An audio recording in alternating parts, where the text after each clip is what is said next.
Welcome to meeting number 25 of the House of Commons Standing Committee on Public Safety and National Security. Start by acknowledging that I am meeting on Treaty 1 territory and the homeland of the Métis people. Today's meeting is taking place in a hybrid format pursuant to the House Order of November 25th, 2021. Members are attending in person in the room and remotely using the Zoom application. Members and witnesses participating virtually may speak in the official language of your choice. You have the choice at the bottom of your screen of either floor, English, or French. Pursuant to Standing Order 108, bracket 2, and the motions adopted by the committee on Thursday, March 3rd, 2022, the committee is resuming its study of the assessment of Canada's security posture in relation to Russia. With us today by video conference as an individual, Dr. Christian Duprecht, Professor, Royal Military College of Canada, Queen's University, and from the Centre for International Governance Innovation, Aaron Schul, Managing Director, and Dr. Wesley Wark, Senior Fellow. Up to 5 minutes will be given for opening remarks, after which we will proceed with rounds of questions. Welcome to you all. I now invite Dr. Christian Duprecht to make an opening statement of up to 5 minutes. Sir, the floor is yours whenever you grab it. Merci, Monsieur le Président. Je vais intervenir en anglais, mais... Thank you, Mr. President. I will be taking the floor in English, but of course you can ask questions in both official languages. Seditious activity in Canada and other Western countries are being exploited by foreign actors. Russian misinformation and disinformation on open source social media platforms is undermining police and the sitting government. The lack of awareness and education in the area of IMV, sedition, and foreign actor interference has caused tangible national security vulnerabilities. Such activities did not end with the illegal Ottawa occupation. Bad actors can mobilize political opinion and instigate potentially illegal activities of various levels. IMV's seditious intent, separatist activities, and the impact of foreign actor interference have been underestimated within the regional and national security architecture for some time. Jihadi terrorism has dominated efforts and left law enforcement vulnerable to miscalculation in the absence of sufficient early warning and strategic intelligence to adapt its posture to fluid threat picture. The effective narrative of bad foreign and domestic actors in perpetuating conspiracy theories and false narratives will continue to inspire further action against the state. Thresholds for actively investigating foreign actor interference by federal law enforcement agencies are rather high, often requiring major criminality or establishment of direct ties to a foreign state. This is too high a bar, leaving local and federal police services in a difficult position to establish it. This enables a permissive environment for foreign actor influence. Proactive intelligence probing is required on IMV activity in Canada to assess associated risks with a reasonable degree of accuracy.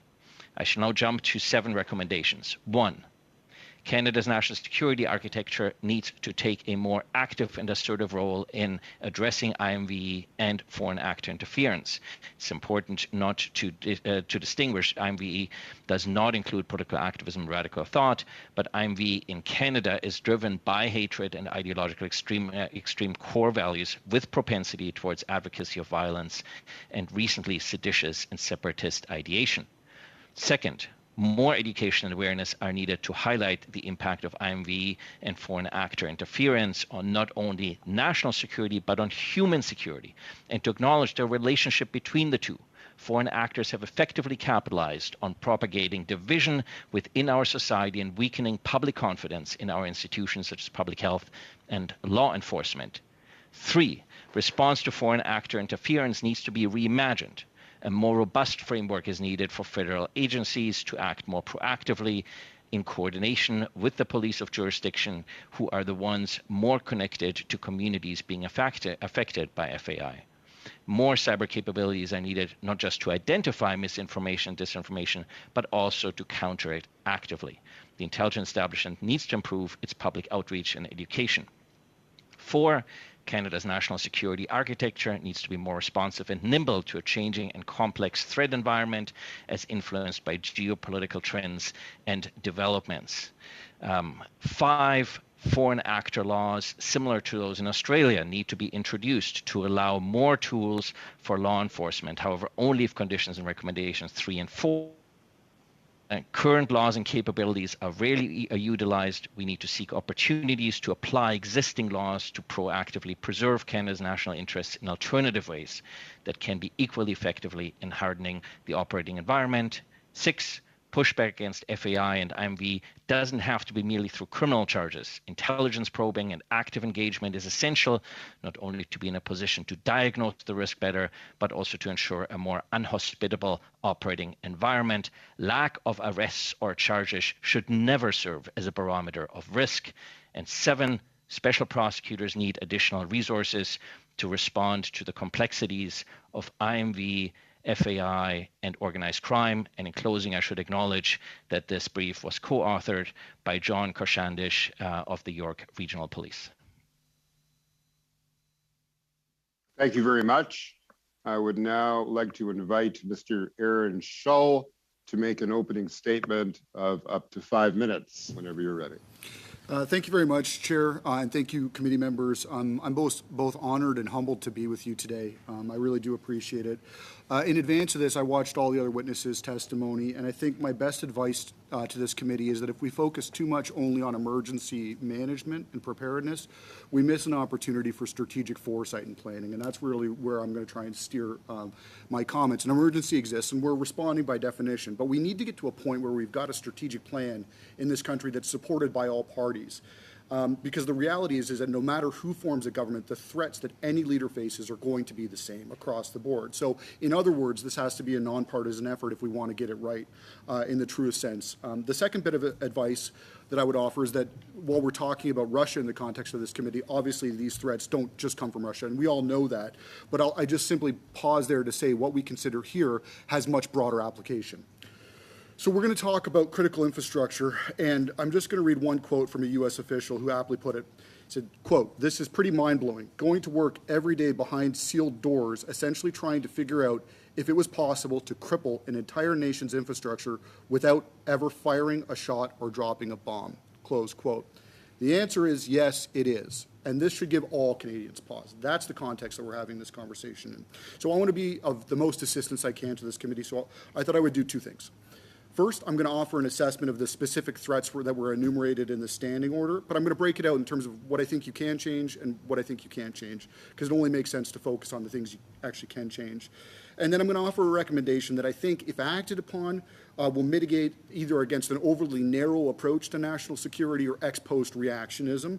So it's the Wayne Gretzky thing. Wayne Gretzky was the greatest hockey player of all time because he skated to where the puck was going to be, not to where it was. And I just feel like oftentimes we're goaltending right now, and we need to get past that. We need a strategic framework that we can lean into the world. So, okay, specific threats. First, the study asked us to look at critical infrastructure, both physical and cyber. And what I would say is I would urge you to focus on cyber. There's two reasons for that. Number one, most critical infrastructure is cyber-enabled anyway. And number two, if we're addressing a Russian kinetic strike on Canadian critical infrastructure, we're in NATO Article 5 territory at that point. You can't really change that. So let's focus on cyber. So there's countless examples. All the other witnesses have talked about that. So I won't go through the examples, but let me just draw two broad trends that I see. The first, what makes these weapons so dangerous is that they're deployed in secret, they're developed in secret, and their doctrine is secret. So what that means is we might bump into each other's red lines by accident, and that creates a tremendously dangerous operating environment. So The study also asked us to look at the prevalence and impact of Russian misinformation. And I think it's important that we draw that distinction between misinformation and disinformation, because disinformation was actually omitted from the standing order, and I think that was maybe just by accident, because really what we're talking about is Russian disinformation. So what can the committee practically do? Focus on amplification. That's the sweet spot for our work. So 39% of all internet traffic is from bad bots. So this is where you can focus to make a difference. Automated traffic makes up 64% of all internet traffic. 64% is bots. So let me just pause there for a second. 39% of all internet traffic is from bad bots. So here's two practical things we can do. Go after the money. Right? People don't wake up in the morning with a sense of civic duty to run a Russian bot farm. They want to get paid. So the sanctions that are in place against Russia, I think, are proof of concept. Let's lean into that. The second thing we can do is look at the technical architecture of the internet. There are ways at what's something called the domain name system to make sure that the large bot farms don't resolve. Point them into the ocean or into outer space, but we have to lean on the architecture of the internet to lower the amount of traffic. We can also work with international partners to come up with a definition of what is bad bots, and then work with the technical architecture of the internet and those providers to limit the flow. The study also asked us to look at espionage, sabotage, and weapons of mass destruction. Well, on the question of WMD, this is an area you likely can't change. If Russia uses WMD, all bets are off. And then you're probably in NATO Article 5 territory there.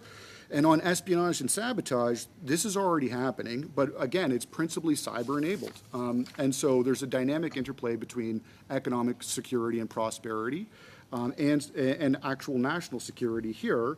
So we just need to think about a way that we can harden Canadian companies. And I've got some thoughts on that if we want to get into it in the question and answer period about how we can practically help our companies in this operating environment.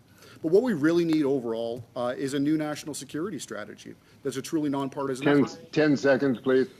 So this is all linked, and we need a strategic framework to lean into the world. Otherwise, we're goaltending. Thank you very much, Mr. Chair. Thank you very much.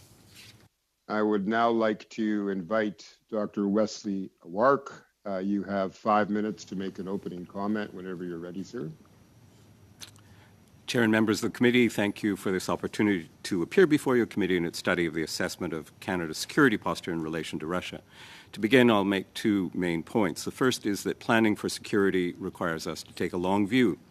The threats that Canada faces include, but range well beyond those posed currently by Russia. The answers as to how Canada should meet those threats cannot be found in a siloed study of the Russian danger alone. The Centre for International Governance Innovation has undertaken an ambitious and unprecedented project to address these security challenges. We call this Reimagining Canadian National Security Strategy. We embarked on this project well before the Russian invasion of Ukraine. Its genesis rested in a belief that Canada needed to seriously rethink its approach to national security, and in recognition of the stunning fact that Canada currently possesses no comprehensive national security strategy. The last and only one was produced in 2004, 18 years ago.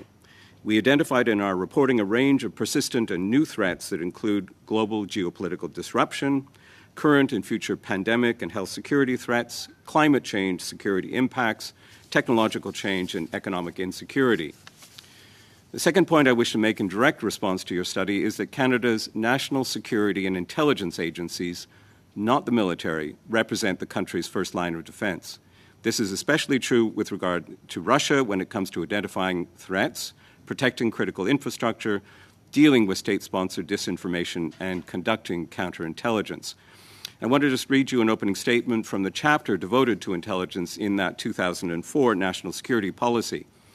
It said, and I quote, "Intelligence is the foundation of our ability to take effective measures to provide for the security of Canada and Canadians." Policy went on to state, quotes again, "Intelligence is important not only for Canada's security, but also for sound international military and economic policy." Given the importance of our national security and intelligence system in facing the Russian threat, what then do we need to be concerned about in terms of our security posture? I will list three top-tier issues and prioritize them. The first is our ability to collect, assess, and produce impactful reports on the capabilities and intentions of threat actors such as Russia. In particular, we need to be able to look to the future of Russia's war in Ukraine and plan accordingly. Secondly, our efforts at countering foreign espionage targeting both the public and private sectors. And thirdly, as a top-tier threat, our capacity to defend against cyber attacks or probes threatening critical infrastructure.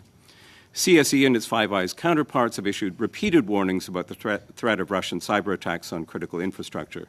And we now have a database of evidence about such Russian threats and capabilities, including the examples of the NotPetya worm in 2017 and the SolarWinds software supply chain hack in 2020.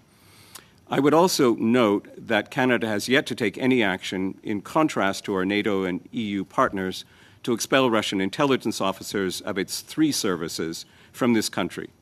Canada needs to take forceful action to impede Russian espionage and interference operations. I note that the latest count is that over 500 Russian officials have been expelled from Western capitals since the beginning of the Russian invasion of Ukraine. Canada has expelled none. The Russian invasion of Ukraine has presented us with an opportunity to rethink our approach to national security.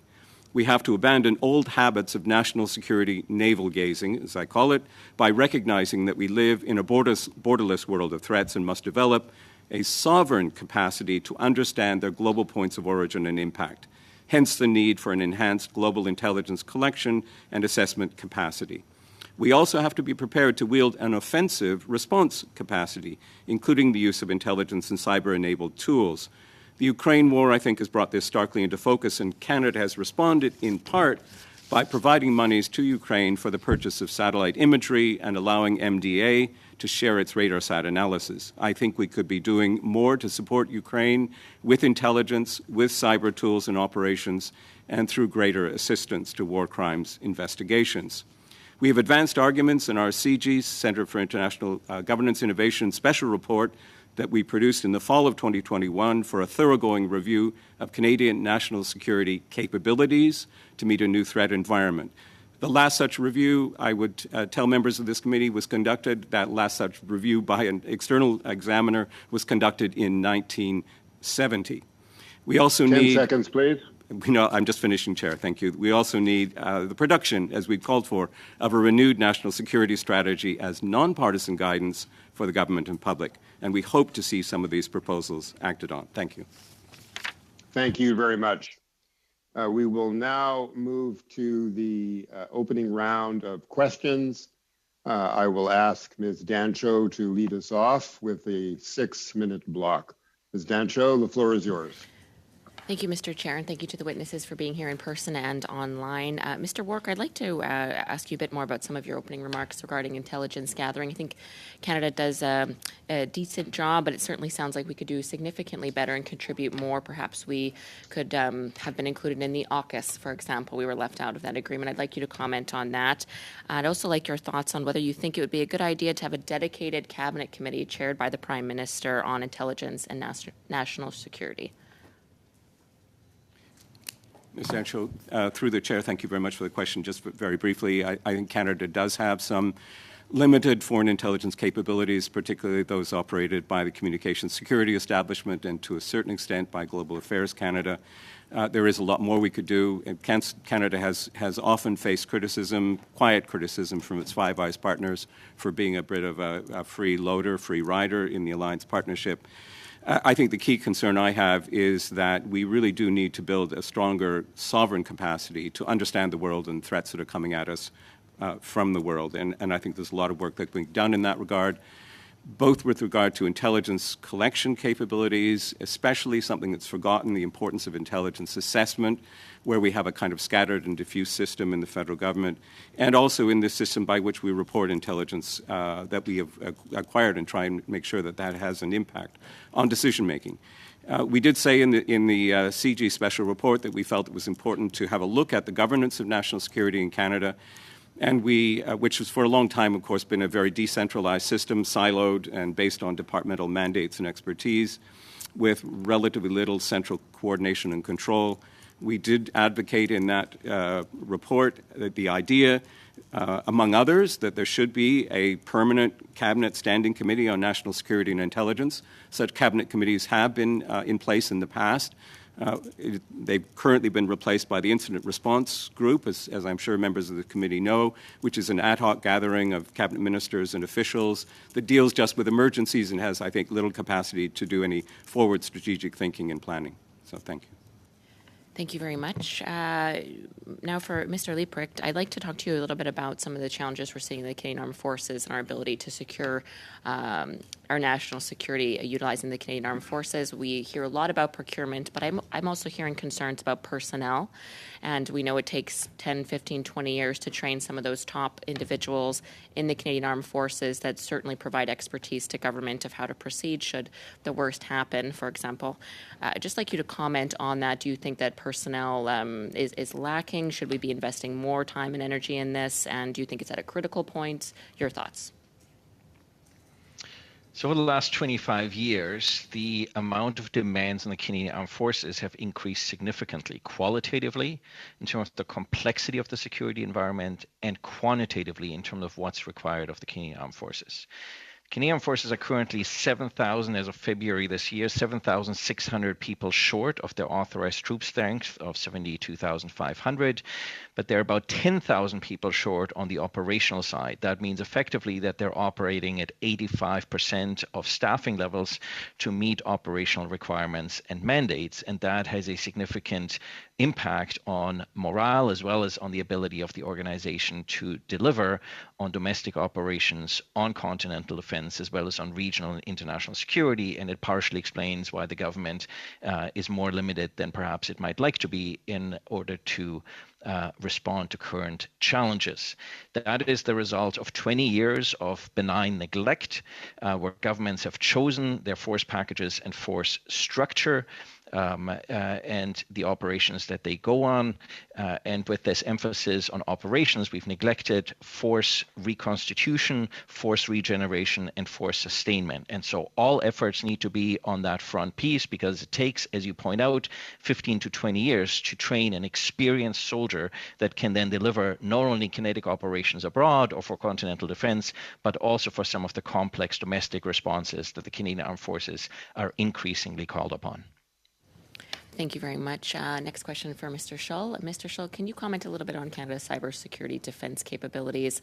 We've heard at this committee that certainly there are some, our larger corporations have good defense systems, but it's our medium and small enterprises that certainly feed critical supply chains in our country that may be the most vulnerable. Can you comment on that and whether you think that there should be government discussion and perhaps investment in providing support to our small and medium enterprises? Yeah, sure, absolutely. So the CSE's put in place something called the small and medium baseline controls. And so these are, if companies just did that, chances are they'd be fine, because no state level threat actor is going to go after a small business, especially if they're hard to get into, because it's just not worth it.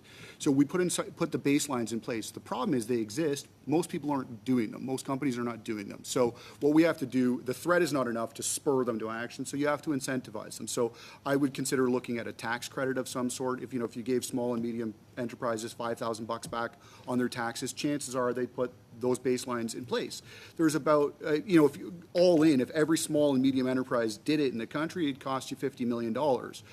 I can guarantee you the amount of money being sucked out of the economy by cybercrime is a lot higher than that. So it's good economic policy, and it also makes our companies more resilient. Thank you very much, Chair. And thank you to the witnesses for your comprehensive responses. Thank you very much. I would now turn to Mr. Chang. Sir, you have a 6-minute block of questions whenever you're ready to begin. Thank you, Mr. Chair, and I'd like to thank all the witnesses for joining us today in person or online. And the question is for Mr. Lieprecht. What type of cyber-based attacks have we seen from Russia in recent years?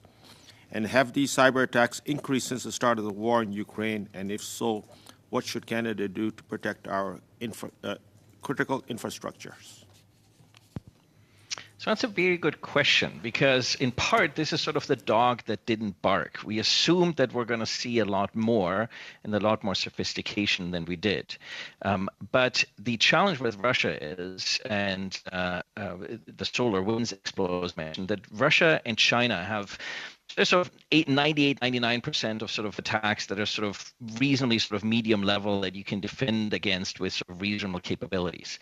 But Russia, China, and sort of a handful of other actors have extremely sophisticated capabilities to be able to build targeted exploits. We just saw such a targeted exploit in Ukraine with regards to a U.S. Sort of satellite sort of provider that took out some key critical infrastructure in Ukraine just in the last week. It was not directed on critical infrastructure on U.S. soil. And so the challenge here is that, and the exploit that was used can be generically deployed against all sorts of hosts of critical infrastructure. So it was a considerable concern what was deployed and how it was deployed. And the long and short of this is that these actors have the patience and the skill sets and the resources to build very deliberate, targeted exploits that are not targets of opportunity, but that are quite intentional, which is what we saw in the solar winds attack. And this is why our critical infrastructure is disproportionately vulnerable to these types of state-based capabilities, or in the case of Russia, state-tolerated capabilities that are extremely sophisticated. And that's where, as you heard, we need a more sophisticated collaboration between signals intelligence and the private sector, because only signals intelligence has the domain awareness of these types of capabilities, and it requires in many cases some offensive capabilities in order to disable the exploits that are being deployed against us. It also requires a more aggressive law enforcement stance, as we've seen by both British and US authorities that have gotten warrants to effectively make changes to coding and software in critical infrastructure if companies don't act expeditiously enough. So on saying that, how can our government further protect Canadian citizens against threats of malware and phishing attempt by Russian state actors with ties to the state? I would say there's a very simple place to start, which is government networks. There's no plan for significant reinvestment in government networks, and there is no strategy to further fortify Canadian networks and innovate Canadian networks compared to our allies, but in particular compared to our adversaries. And so the first place we should start is by having a strategic plan to reinvest in Government of Canada corporate networks, because inherently our cyber networks, our intelligence networks, our military networks, they're just corporate networks that are operated by government with perhaps slightly better defense. So we need to lead by example and need to make sure that our own networks are up to are fit for purpose. I would say we're currently treading water, but we are rapidly losing ground, and government needs to have a strategy for its own infrastructure, because we can't keep our own infrastructure safe and working, then there's probably not much hope that we can actually help the private sector. Thank you, Professor. Mr. Schul, the Russian embassy in Canada has a Twitter account which has been regularly posting disinformation, calling Russian attacks on Ukraine as fake and comparing the Ukrainian military to the attackers in the horrific Buffalo shooting this past weekend. Would you recommend Canada take additional steps to prevent the spread of disinformation from Russian actors in Canada? And how should Canada go about this, and what risks are associated with these? Yeah, sure. Good question. So there's two parts to the answer. One is the Twitter platform. That's going to take you to terms of service. So that's a Twitter problem. The government of Canada really wouldn't have much authority over that account. It's whether or not the Russian embassy is contravening Twitter's terms of service. But where you can intervene, that's what I was talking about in my comments, is around the amplification. So the Russian embassy does a tweet, and then it gets picked up by a bot network and a troll farm, and all of a sudden it spreads all the way around the world. That's where you can be intervening along the lines that I talked about in my comments. An article was published on CIGI's website on May 16th, recommended that state adopt national policy to defend against threats to space-based assets and applications that are vital to national security, such as communication satellites. What recommendation do you have for this committee related to the protection of space-based applications? So much of the same, right? It's a national strategy that we need to put in place. The issue is that most countries don't possess kinetic forces that can hit satellites. Even fewer possess forces that can hit satellite to satellite. So what it means is practically we're going to be using cyber capabilities to mess with each other's satellites. And there's a large gap there in terms of the governance, the application of the law. Most international law applicable to space was written in the 60s and 70s. So the world is different. Sorry. Yeah. Thank you very much. I would now like to invite Ms. Michaud to begin her 6-minute slot of questions. Over to you, Ms. Michaud. Merci, Thank you, Mr. Chair. Thank you to the witnesses for being here. I will ask my question to Mr. Ruprecht to start things off.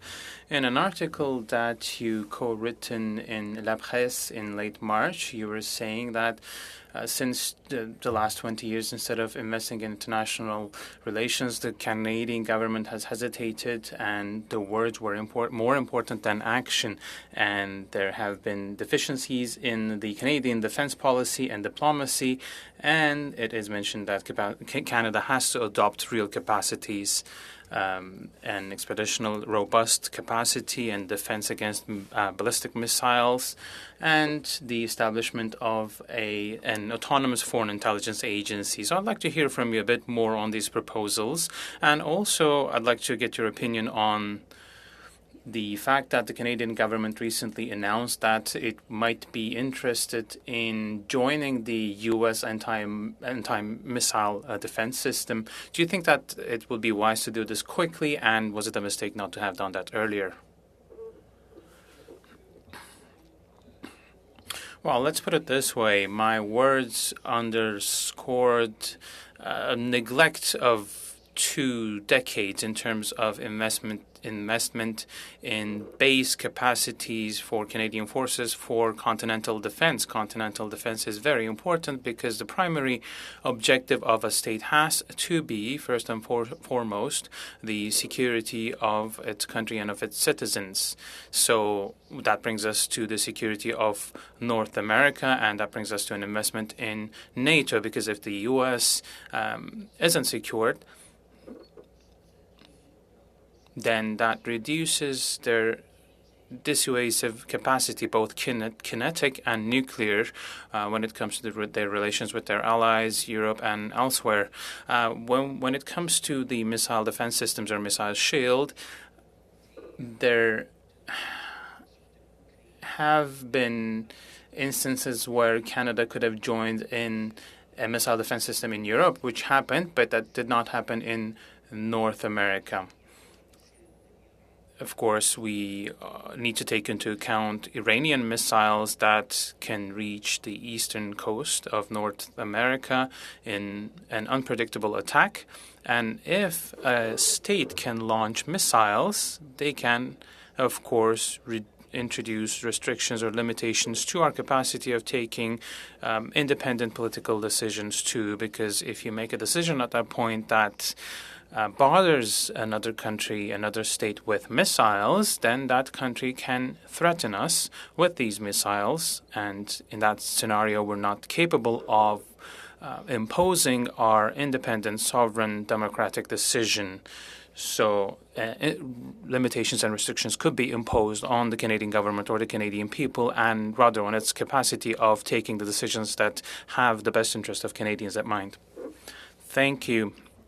You were talking about additional investment in NATO, and we know that Russia invaded Ukraine at a point in time when there wasn't much discussion or much of a perspective for Ukraine to become a NATO member. But we know also that in the past this was a concern for Russia, that countries around its borders are going to become NATO members. Sweden, Finland, for instance, recently have expressed their willingness to join NATO, and Canada has also indicated through its Minister of Foreign Affairs that Canada will be among the first countries to support these new memberships. But would Canada have anything to be worried about if the support was provided to these new memberships?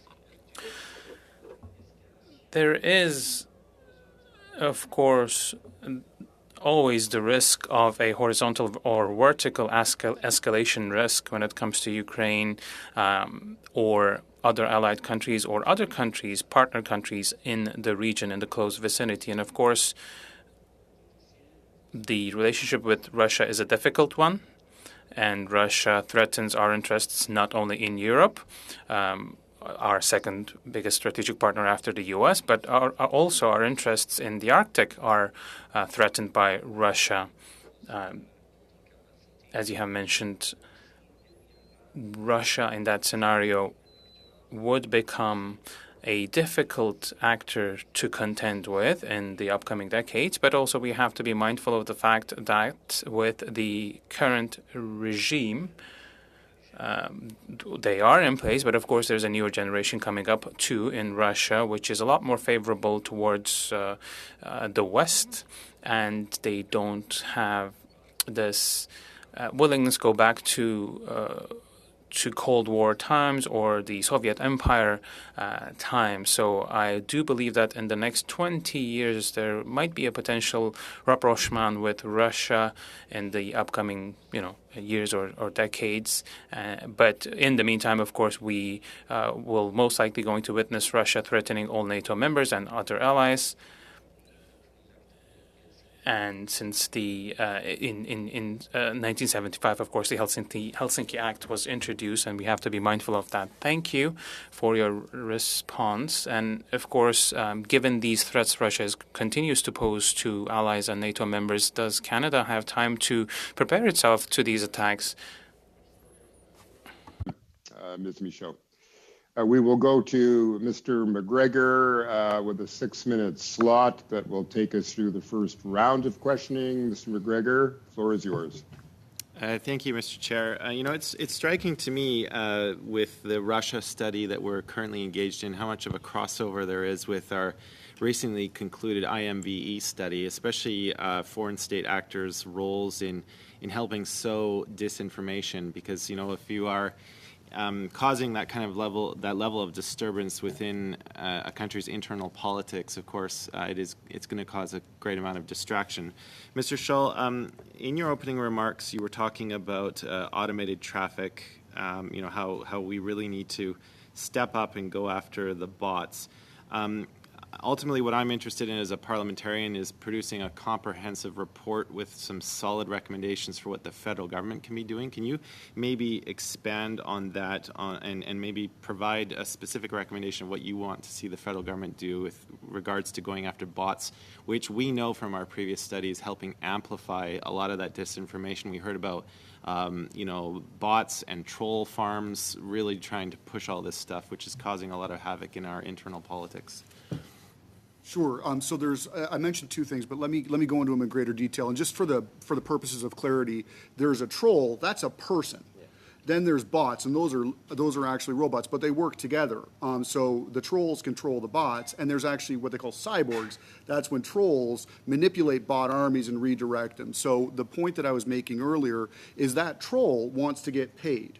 And so just make it harder for them to get paid. And we've already got the system in place through the sanctions, right? So you've got proof of concept there. No one wakes up in the morning, like I said, with a sense of civic duty to run a troll farm. They want to get a paycheck. Make it harder for them to get that paycheck. And that will lower the amount of amplification that takes place. And then the second thing we talked about is there's no widely received definition of what is a bad bot. So we have to work with allied states to determine what that is. And then we have to put in place a mechanism through kind of collective action to both leverage those sanctions and then go after the technical architecture, work with the internet governance agencies. So there's something called ICANN, and I won't get into the details of that right here, but go after the technical architecture and make sure that the big farms don't resolve. And making sure that social media companies are accountable as well, because a lot of this is happening on their networks. Oh yeah, absolutely. I mean that's table stakes. You got to make sure that they're paying attention to that as well. Perfect. As a parliamentarian, I actually in my time on this committee, I'm growing increasingly dissatisfied with Parliament's role in national security. I think we are too deferential to the executive branch and to the national security agencies, and I'd like to see Parliament take a more robust role in this conversation. You compare that to the United States Congress, where their House and Senate Intelligence Oversight Committees are very actively involved in what the CIA is doing. on a weekly basis. So, if you and Dr. Wark were talking about, this need for a strategic plan, a Canadian national security strategy, I guess what I'm looking for is in terms of Parliament's role. If you look at the statutes that govern the RCMP, that govern CSIS, the way CSIS and CSC work together, because they're in two different wheelhouses, I'm looking for some specific recommendations of what we can be presenting to the Minister of Public Safety on, the next big chapter, what particular statutes Parliament needs to look at and reform to bring us up to speed in the 21st century.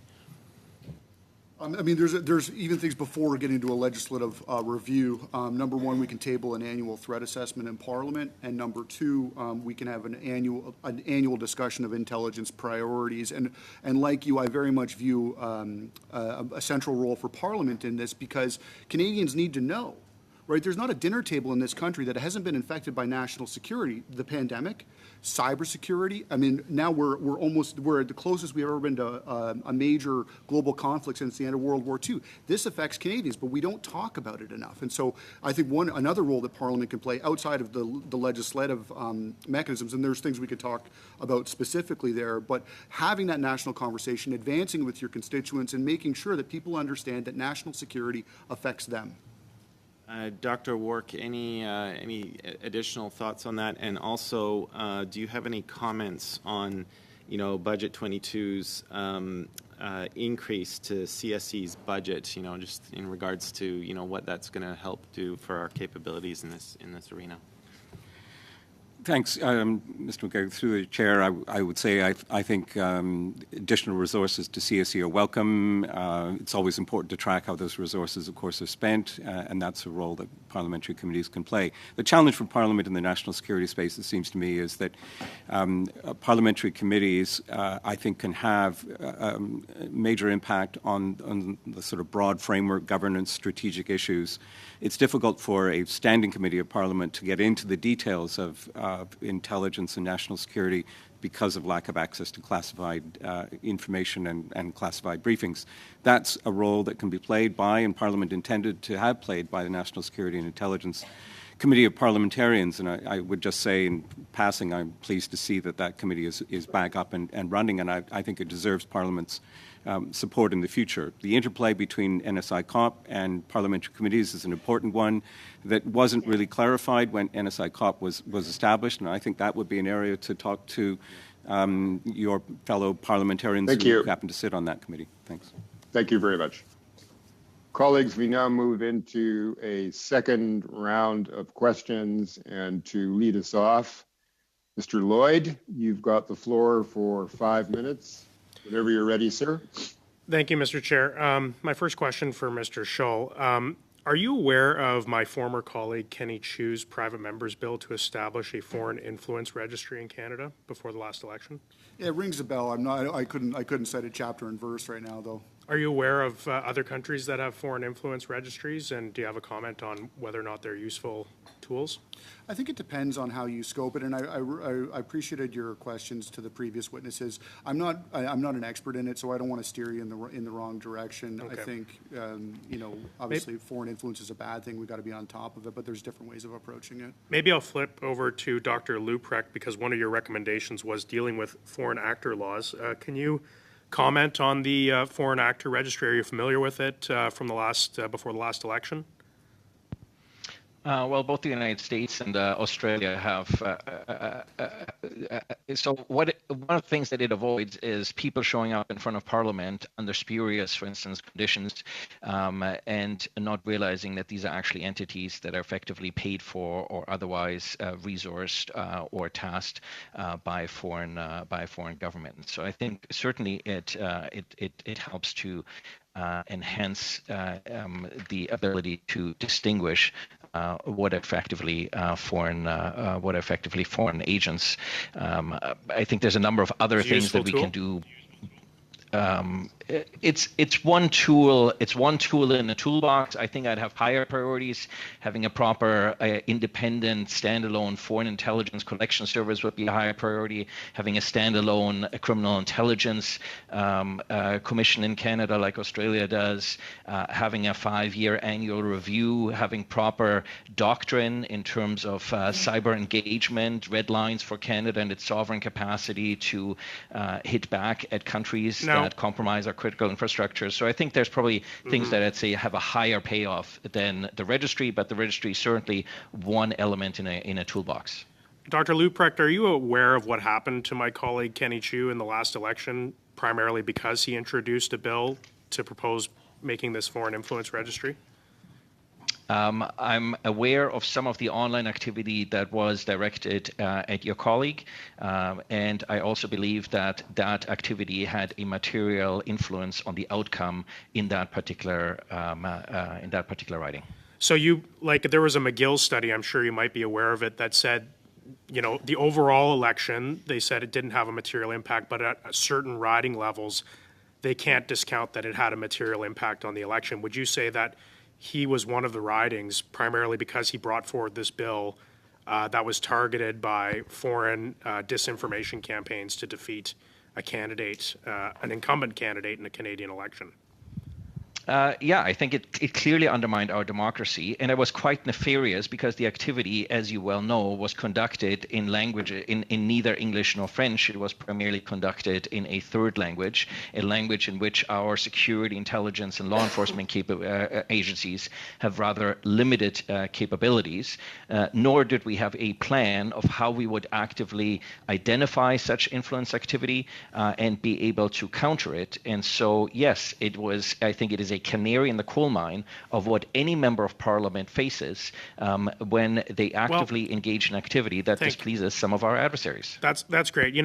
I can understand, I'm reading the 2021 Elections Canada report, and, they sort of talk about misinformation and disinformation, but it seems like they're really downplaying the impact of disinformation and information, saying, that Canadians can trust the election. And I think overall, the vast majority, we can trust the election, but we know how sometimes elections in Canada can literally be decided by a single riding or a single handful of ridings. Do you think that Elections Canada needs to take this more seriously, and even not only in their reports after the fact, but even during an election to alert Canadians that there is a disinformation campaign being conducted during the election? It's not an online problem. This is a long-standing problem in Canada, where riding associations are captured by certain entities that are either close to certain countries, to certain ethnic groups, to certain religious groups. So what I would say is that the online attempts at clear interference in our democratic processes is simply a continuation of a long-standing problem that is related to riding and constituency association levels and not sufficient attention, but also not efficient constraints. Do you think Elections Canada should have done more? I'm sorry, we're out of time. Absolutely. Thank you. Thank you very much. I would now like to invite Mr. Noor Mohammed to take a 5-minute question slot. Whenever you're ready, Mr. Noor Mohammed. Thank you, Mr. Chair, and again, thank you to all the witnesses for being here. Dr. Leuprecht, I was struck by something that you said in your opening statement when you talked about, obviously the link, as my colleague, Mr. McGregor mentioned, the link to our study on IMVE.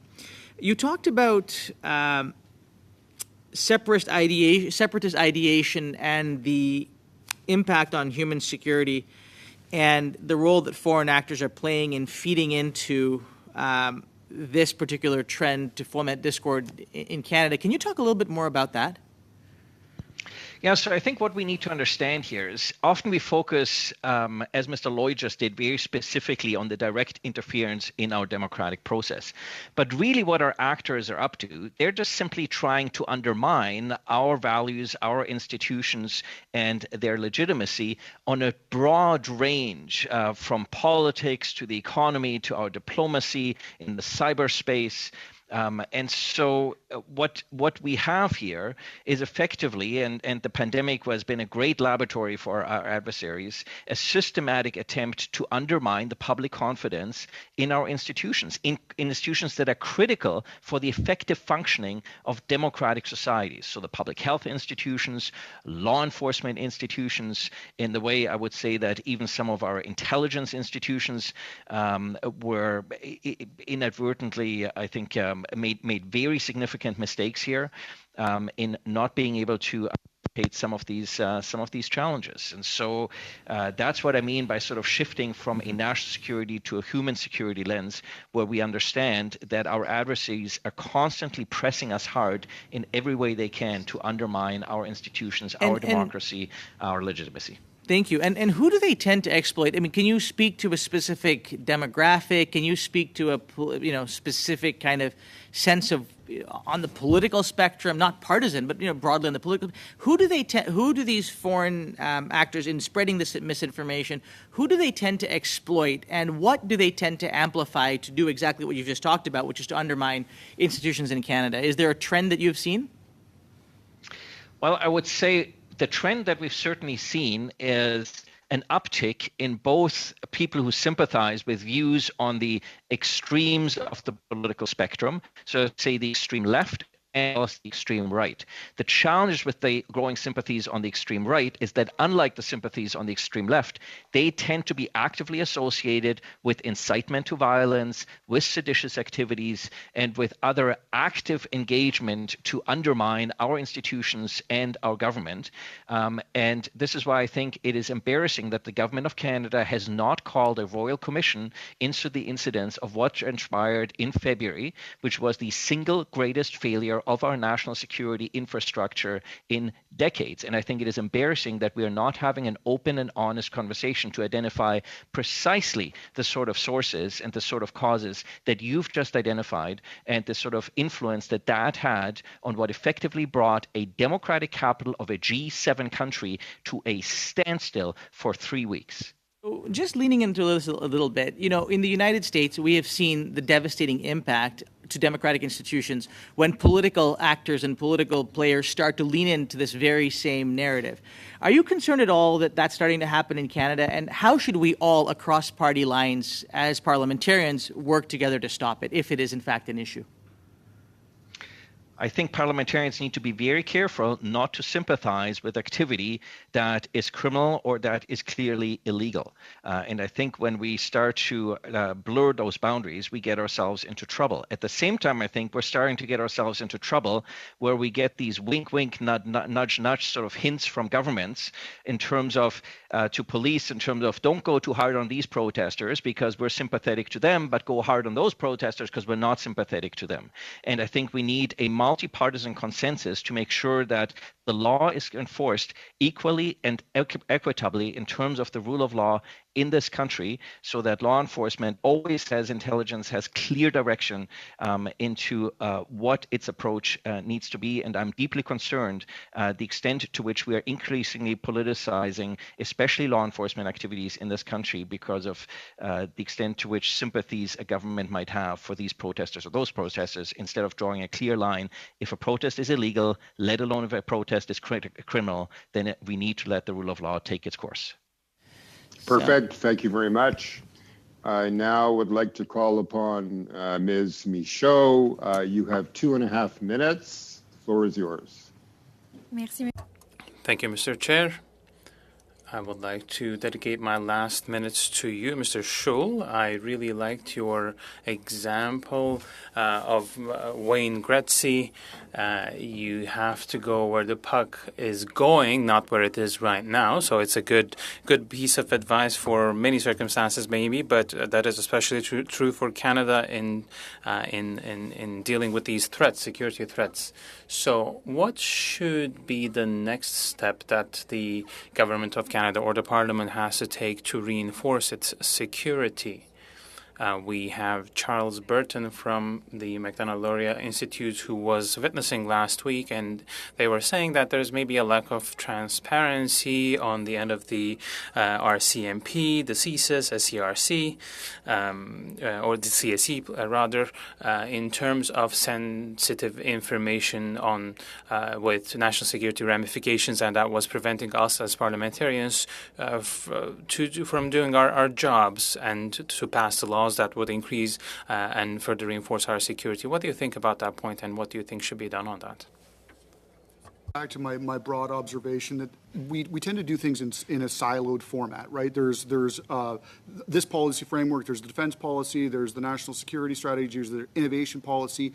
We need to look at this holistically because it's all connected. And the reason I know it's connected is because adversarial states are leaning into every crack that they can with state power, and they're treating this as strategically connected, and we need to do the same. And so that's a role that Parliament can play in this, is to have that wider view of the nation as a whole, recognizing that this is all deeply connected and that we need a new strategic framework. Merci. Thank you. I still have a bit more time left, and I'd like to hear your opinion on disinformation that Russia is imposing at the moment. What could the impacts be on Canada? How can we prepare against it? How can we protect the population against it? So one of the things I'll do if Dr. Wark and I are going to submit a brief to the committee, I will submit a disinformation kill chain that shows exactly how it works, how the campaigns are formulated, and we'll offer specific recommendations on how I think we can intervene, because it's not helpful, that's for sure. And I've also never heard of anyone argue on behalf of a Russian troll farm, right? There's no will Thank there. you. So yeah, sorry. Thank you very much. Okay, and finally, I would like to turn to Mr. McGregor to take us to the end of this panel with a 2.5-minute block of questions. Go ahead, Mr. McGregor. Thank you, Mr. Chair. Dr. Luprecht, I think maybe I'll use my last 2.5 minutes with you, sir. Thank you for appearing as a witness for both this study and our IMVE study, and it's really on the same subject that Mr. Noor Mohammed was questioning you on. So you have said very clearly you'd like to see a royal commission established to try and understand what went on. I guess one of the challenges we have identified in our previous study, and which I think is very pertinent to this one, is in the role that social media companies play. Because if there are those vulnerabilities that exist, that potential foreign state actors can exploit to actively sow disinformation, cause discord, and help events like Ottawa come to fruition, where, as you said, the capital of a G7 country was essentially brought to a standstill for 3 whole weeks. Do you have any recommendations on some of the proactive things we can be recommending? Because one of the things we've been struggling with as a committee is that line between honoring freedom of expression, a charter-held right, but also holding social media companies accountable for their role in providing a platform for this kind of disinformation to spread. Do you have any recommendations on some of the proactive things our committee can recommend vis-a-vis social media platforms? You might want to look at the current engagement by the Privacy Commission of Canada, as well as the BC Information and Privacy Commissioner with regards to Facebook, that demonstrates the extreme weakness of our privacy legislation and the inability of the Privacy Commissioner to levy real, meaningful fines against companies that willfully violate that are willfully found to be violating Canadian law and legislation, even though that law might be decades out of date. So there's certainly significant elements that can be done here. I would also encourage the committee to look at the Australian process of the Richardson Review. I recently wrote a whole book on this, Intelligence as Democratic Statecraft. Australia has a 5-year review led by a judge of its entire national security intelligence architecture. Those reports are up to 1,200 pages in length. They are extremely detailed, and as a result, Australia is able to engage in precisely the sort of systematic overhaul that we have not seen. Thank you very much. Thank you. Colleagues, this takes us to the end of this panel, and on your behalf and on behalf of all parliamentarians, I would like to thank our witnesses for bringing their decades of experience and expertise to these controversial, timely, and very important subjects. So thank you very much, witnesses, colleagues. We will take a very short break in order to swap the panels, and then we'll be back for our second hour of deliberation. So take 2 minutes, but not much more than that. Thank you.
with us this second hour.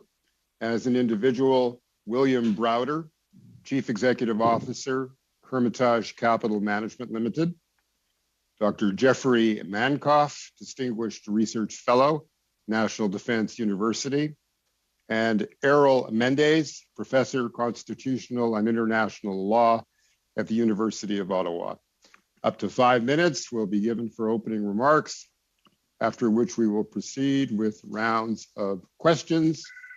Let me begin with Dr. William Browder to make an opening statement of up to 5 minutes. Go ahead, sir.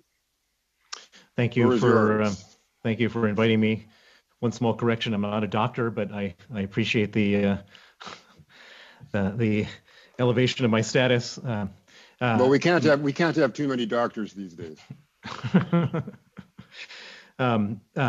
I am one of the people who's spent the last 10 years involved in a man-to-man fight with Vladimir Putin that was originated from my advocacy for the Magnitsky Act all over the world.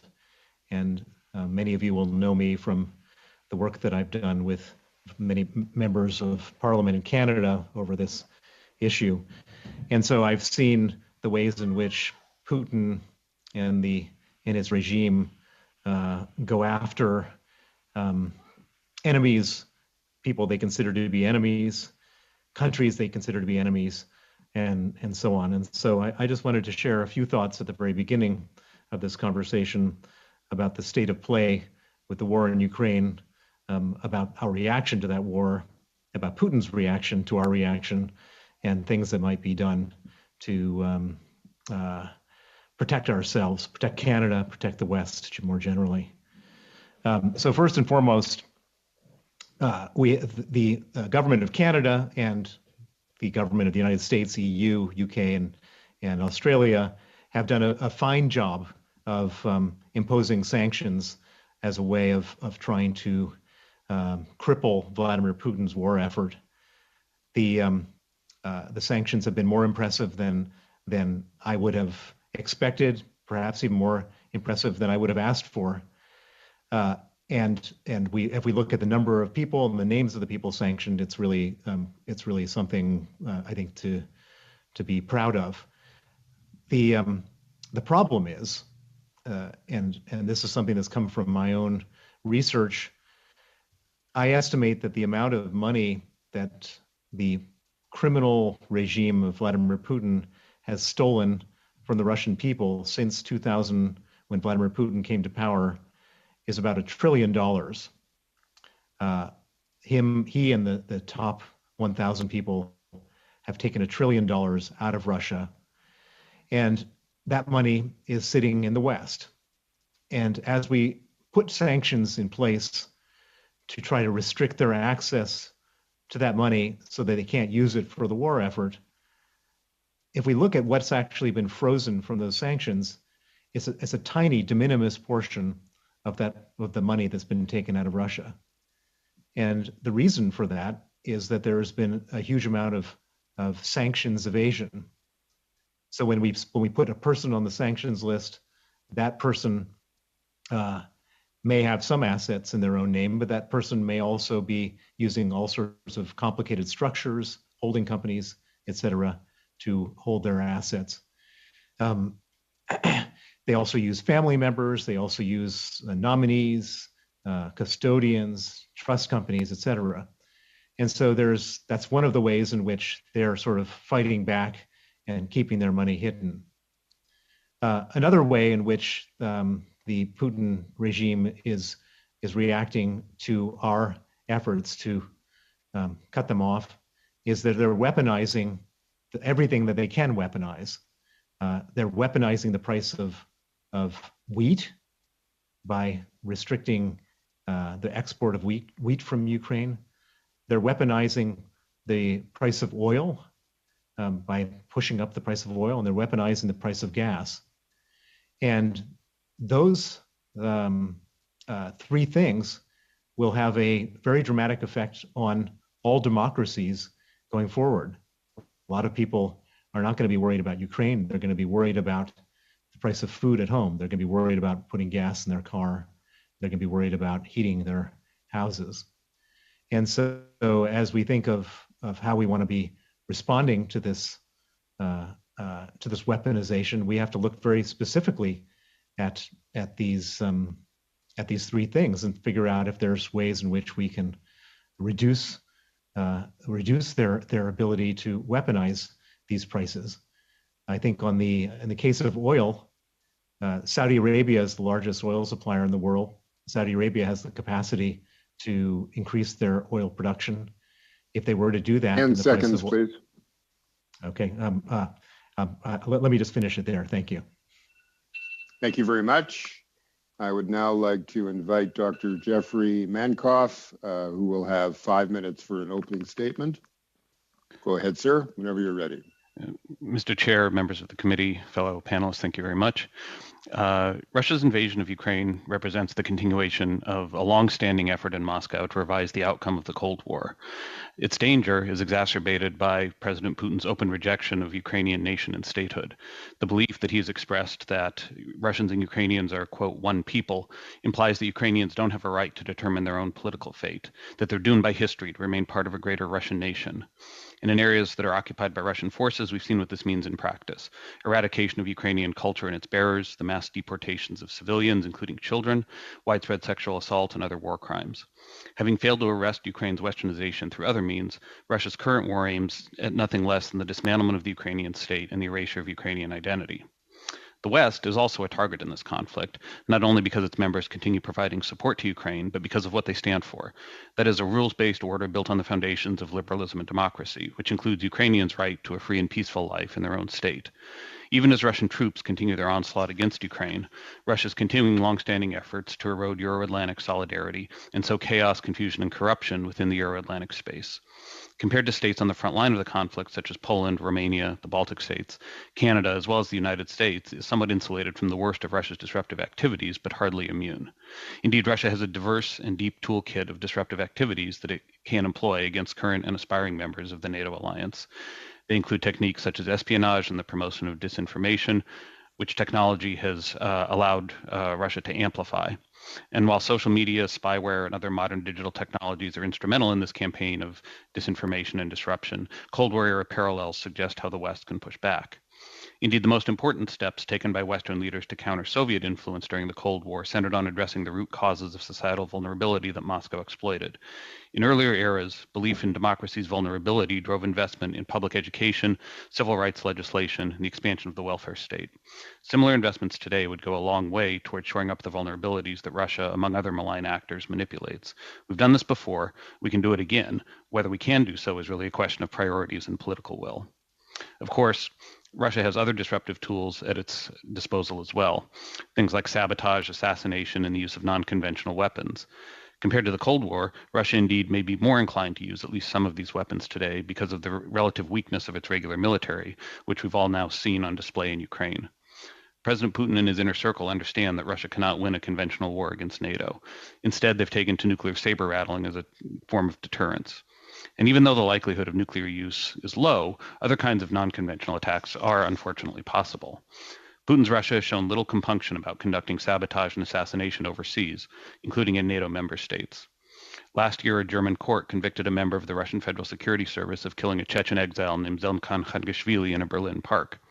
Russian agents have also been implicated in 2 high-profile attacks using banned weapons on British soil, the poisoning of FSB defector Alexander Litvinenko with polonium, and the attempted assassination of the double agent Sergei Skripal with the nerve agent Novichok. These attacks show a clear willingness not only to use violence, but also to cross internationally recognized red lines regarding the use of chemical and radiological. Despite the targeted nature of the attacks against Khangashvili, Skripal, and likely other enemies of the Kremlin, it's not unreasonable for Western governments to worry about the possibility of similar attacks and perhaps attacks on a larger scale. The danger will only grow as the relationship with Moscow deteriorates and Putin grows more desperate as Russian losses in Ukraine mount. Attacks, cyber or kinetics, targeting critical infrastructure, sabotage, false flag terrorist attacks, and even the use of chemical weapons should be included in the work of defense planners in NATO member states. At the same time, lines of communication to Moscow must be kept open, if only to communicate clearly NATO's determination to prevent, and if necessary, retaliate for any such attacks. The war in Ukraine has already demonstrated the financial, military, and political limits that Putin's Russia faces. As it flounders in Ukraine, Russia and Putin may become more aggressive and more reckless. Remaining committed to helping Ukraine defeat the threat to its existence that Putin's Russia poses, the West, NATO, Canada, the United States must all remain alert to the possibility that Russia will cross lines previously thought to be uncrossable. That recognition argues not for timidity, but rather for preparedness and prudence. We live in dangerous times, but as J.R.R. Tolkien wrote, while we cannot choose the times in which we live, all we have to decide is what to do with the time that's given us. Thank you. Thank you very much. I would now like to invite Professor Errol Mendez to take up to 5 minutes for an opening comment. Professor, whenever you're ready. Thank you very much, Chair and committee members, for the invitation. I'd like to start by saying that I'm intrigued that when Russia invaded Ukraine, the civilized world talked about the massive violations of international law, including humanitarian law. However, when attacks take place in terms of the cyber attacks, there's little discussion of what laws are at play there. Let me say up front that in my view, that it is not a law-free zone, and part of my presentation today is to first of all talk about what's happening, and then suggest ways in which we can insert a legal framework for these type of attacks, both domestically and internationally. Starting with the present-day attacks and the future attacks by Russia. We saw recently an attack on global affairs, which basically essentially stopped the operation of several of the operations, which and had to bring in CSE to repair them. Now, what I find intriguing was just a month before, the CSE had put out a bulletin which actually warned that there could be Russian-backed actors involved in many of the attacks in not just in Canada but around the world. I found it really intriguing that in that bulletin, the CSE was saying that while there have been intrusions, and that's the word they used, intrusions into critical infrastructure in manufacturing, in healthcare, and energy, that there was possibly no real attempt to actually make disruptions in those areas unless there was international hostilities. Well, I'm sure President Putin thinks there are international hostilities between Canada and Russia at the moment. And so therefore, we should be looking at what Russia is throwing everything but the kitchen sink at Ukraine, especially in the banking area. And it gives us a warning of what that kitchen sink could be coming here to Canada, given what Russia is doing in the Balkans, in Ukraine, etc. Now, what is the reaction that we have had? Well, many of the previous presentations have pointed out to the need to have proactive measures to stop, and I won't go into that. But I think one of the key things we have to do is start thinking about working with our allies to present not just a warning in terms of politics or in terms of potential countermeasures, but framing it in the context that this is a grave violation of international law, including potentially humanitarian law, if those attacks take place at hospitals, in water supplies, for example, which could possibly endanger many lives, which could be a grave violation of international humanitarian law. And finally, before my time runs out, another area I think we should focus on is the grave impact of disinformation. As a recent official of Global Affairs said, that the Russian trolls are blanketing Canada with disinformation, especially on those areas where they think we can get the most massive distrust of government. And most recently, that has been vaccines, vaccine mandates, and other areas which potentially can result in distrust of government, and there, hopefully, by a distrust of what Canada is doing in supporting Ukraine. Now, let me say that while many people may say, well, it's not causing actual damages, etc., we need to only focus at what's happened in the United States, in New Zealand, that the type of disinformation, especially the hateful type of disinformation, such as the replacement theory, does cause deaths, does cause injuries.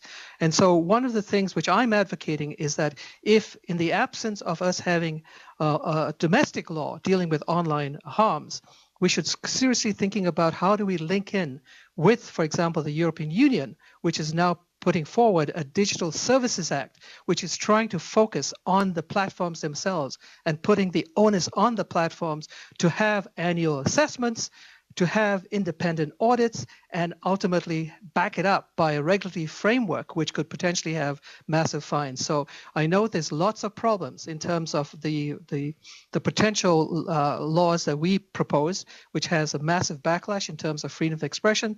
But I think it's time we start looking at what the European Union is suggesting. Finally, to finish off my presentation, I think we need to now think about working with our allies to present a collective security framework. When each of our allies are attacked, we present a collective security framework, which is equivalent to the Article 9 of NATO, and present that to Russia, to China, and other foreign states to say, we will potentially respond with the collective strength, and that could very well be the ultimate deterrent to some of these countries. I'll leave it at that. Thank you very much, and exactly on time.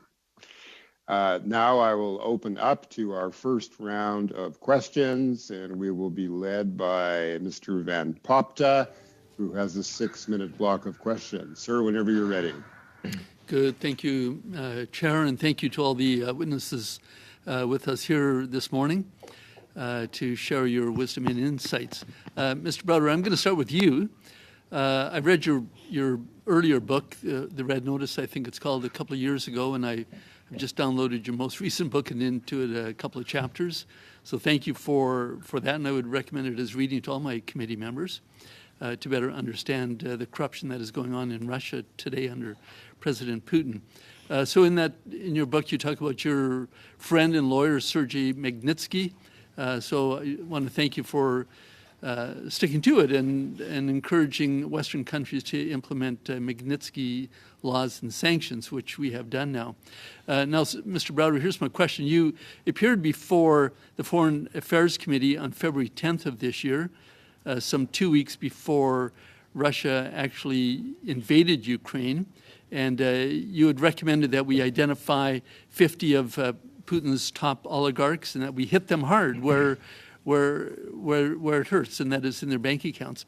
And you had suggested that we hit 5 and then another 5, and if Putin actually invades Ukraine, to hit all the rest of them. And you said, I believe this would stop Putin in his tracks and he wouldn't invade Ukraine. So, sir, clearly something went wrong. Either the government didn't take your advice or you underestimated Putin's propensity for recklessness. Over to you. Thank you for that question. And it's a very important question. So in my opinion, Putin didn't believe that we would come up with the sanctions that we came up with when we came up with them.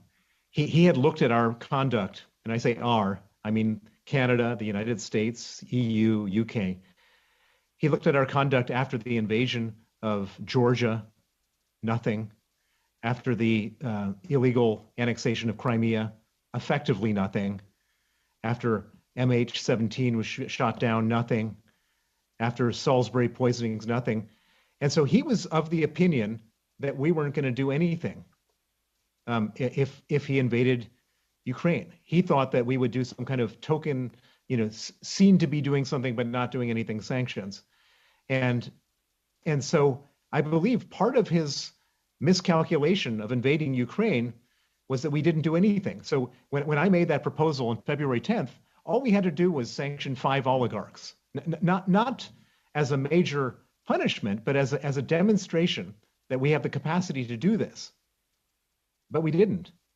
And so he barreled into Ukraine, and in doing so, he basically started the process. And when Putin starts the process, he doesn't ever go back. He only has a forward gear, not a reverse gear. And so I think that at this point, the sanctions are not for deterrence. The sanctions are to bleed him dry of financial resources. Oh, good. Thank you for that. So you talked about $1 trillion being stolen out of the Russian economy by Putin and his friends, which is, of course, a much bigger number than the $230 million you talk about in your book. But how would you assess Canada's strategic use of the Magnitsky Act sanctions today? In your opening comments, you seem to be somewhat complimentary of Canada's efforts, but perhaps you could expand on that a bit. let me not compliment Canada on your implementation of the Magnitsky Act. So the Magnitsky Act was passed in 2017 unanimously by both the lower and upper house of Parliament. Immediately after it was passed, a number of Russians, including those who killed Sergei Magnitsky, were sanctioned, along with the killers of Jamal Khashoggi and some Venezuelan officials and people from Myanmar. I think there was one other slate of sanctions, and the Magnitsky Act has not been used as a piece of legislation since then. All the sanctions have been used under your the other I can't remember the name of it, the other Sanctions Act. The Magnitsky Act should be the chief sanctions legislation to be used in Canada.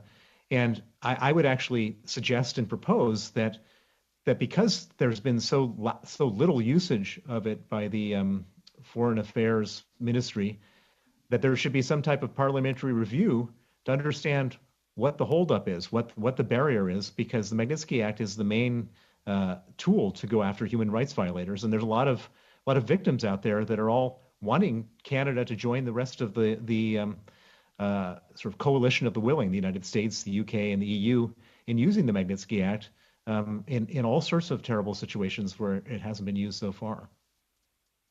For us, sir, if you could perhaps give us an assessment as to how our allies, the United States and Australia and other countries, are using Magnitsky sanctions in a strategic and beneficial way. I'm sorry, is that to me or is that to to somebody you, else? Mr. Browder? Are other countries doing a better job than Canada is? Yeah, so I mean, you can just plainly do it by the numbers. If you look at the United States, I believe that there's more than 500 individuals and entities that are sanctioned under their global Magnitsky Act. 10 seconds, please. The number in Canada, I think, is 80% less than that. Thank you very much. I would now like to invite Mr. Noor Mohammed to take the floor for a 6-minute block of questions. Over to you, sir. Thank you very much, Mr. Chair. And again, thank you to the witnesses for being with us today. Mr. Browder, I had the privilege of meeting your father and actually your uncle as an undergrad. So you come from a long line of people who have done a remarkable service in a variety of different areas. Your story has struck me on a variety of different levels in terms of how you've personally become a target for Mr. Putin. And I guess I'm wondering, given the fact that you probably know the world of the oligarchs better than many, do you believe that the pressure that is being put on the oligarchs by Canada, by other countries, the financial pressures are going to start to really, are going to have the impact that we all hope they will in terms of putting pressure on Mr. Putin? And if so, what do you think the time horizon on that is? Thank you for that question. It's an excellent question. And one of the things that I would point out now, and it's very important that everybody understands this, is that the oligarchs don't have political power in Russia. They're subordinate to Vladimir Putin. They're scared of Vladimir Putin. At any point, he can, if they were to criticize him in any way, they could be impoverished, imprisoned, or killed. He's done that to other oligarchs to make the point, and everybody is terribly afraid of him. And so the purpose of sanctioning the oligarchs is not to get them to rise up and replace him, because that's not going to happen. The purpose of sanctioning the oligarchs is that they are custodians for Vladimir Putin's money. So when we sanctioned Vladimir Putin at the very beginning of this process, and I think Canada, was either the first or second country to do that, it was all very satisfying. It was symbolic. But Vladimir Putin doesn't hold money in his own name. He holds the money in the name of other people, these oligarchs. If you look at an oligarch that's worth 20 billion, 10 of it belongs to the oligarch, 10 of it belongs to Vladimir Putin. And so the purpose of sanctioning the oligarchs is to sanction Vladimir Putin. That's the main purpose. But if we take a step back and we say, okay, how is this going to work and what's it going to achieve? I think the main objective has to be to cut off his financial ability to fight this war.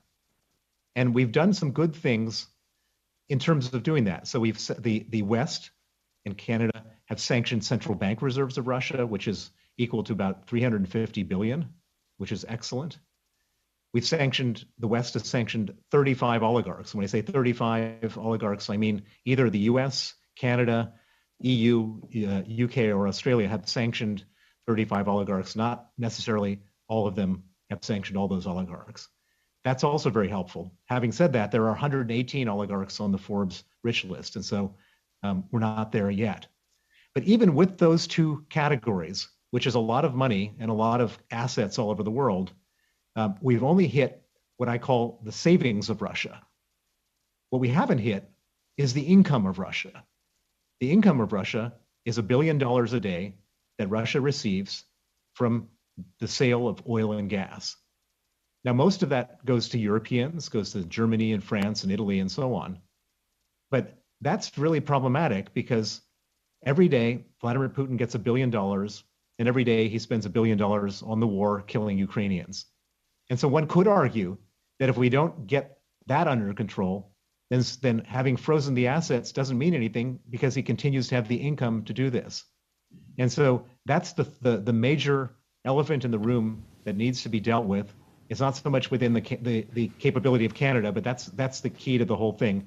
And then the timing very much depends on that. If we were to achieve that, he would quickly run out of money. Yeah, I appreciate you saying that because I think, where Canada has been able to play a role, as you've noted, is in leadership on the financial side. We also have to, I think, recognize the limitations of our role, particularly as it relates to issues around, Europe's importation of Russian oil and the necessity, I suppose, that they continue to depend on Russian energy. If you were to kind of look at this, on a go forward basis, obviously cutting off the money supply or cutting off the savings, as you've talked about, is important. Access, cutting off access to SWIFT has been, I think, very, very important.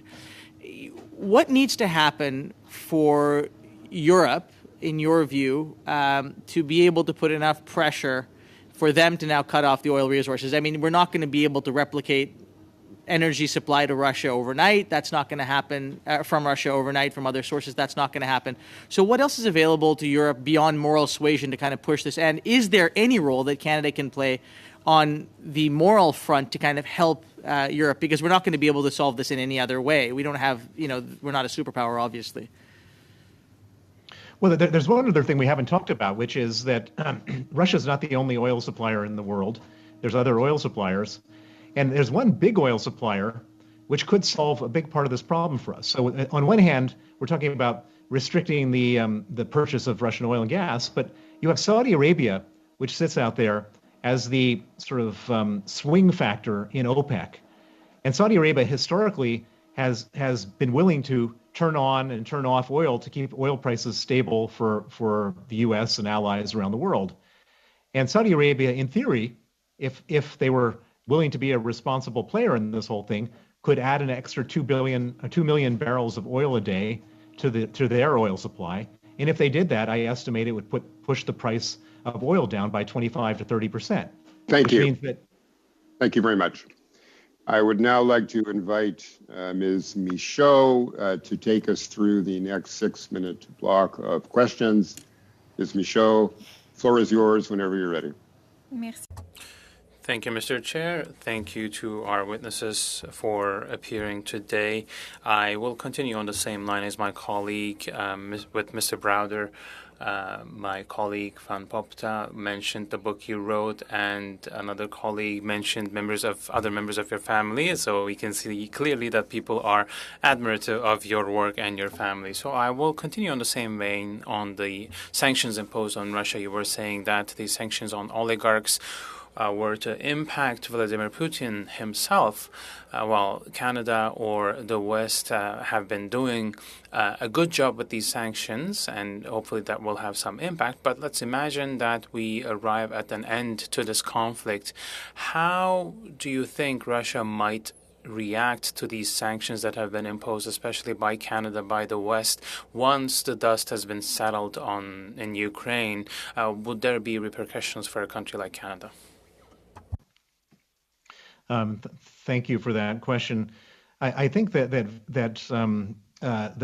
the general way in which Russia tries to create repercussions is by singling out individual countries. But in this particular case, everybody, and when I say everybody, I mean just the Western world, because we don't have, India is not involved, Brazil's not involved, but the Western world has been involved on a combined basis. Every country in Europe, Canada, Australia, United Kingdom, United States. And so I don't see how Russia, on a economic basis, can respond to any of this stuff. I think we absolutely should be expecting Russia to be doing what they've always done, which is trying to manipulate the political processes in all of our countries. I know that Professor Mendez mentioned, interference and hacking and so on and so forth. We should absolutely expect that, and we should be prepared for that, and hopefully have countermeasures to deal with that. We should absolutely expect that they will try to send out assassins and do other terrible things like we heard about in Berlin and other places. And I think that there probably needs to be, tight and thoughtful security of Russians coming into Canada. And then, as I mentioned in my opening remarks, they've weaponized the price of wheat, oil, and gas. Wheat is a particularly important one, and this is something that I think is very important to put on the table, on the front table, which is that our military, and I say our, I mean the allies, and I'm going to should make sure that Ukraine is able to export wheat and protect any boats that leave ports in Ukraine, because if Russia attacks that could create a food crisis, which could have unbelievable consequences around the world. It's not very reassuring to hear you say these words, Mr. Browder, but you were saying that you would hope that Canada would be ready to introduce countermeasures in the event that Russia would react. Do you think that Canada is ready to react to these kinds of attacks, whether these are in the future cyber attacks or other types of attacks? Well, I don't think Canada has to think about these issues on its own. Canada is a part of a coalition of the willing, which has done a great job in putting in place all of these measures so far against Russia.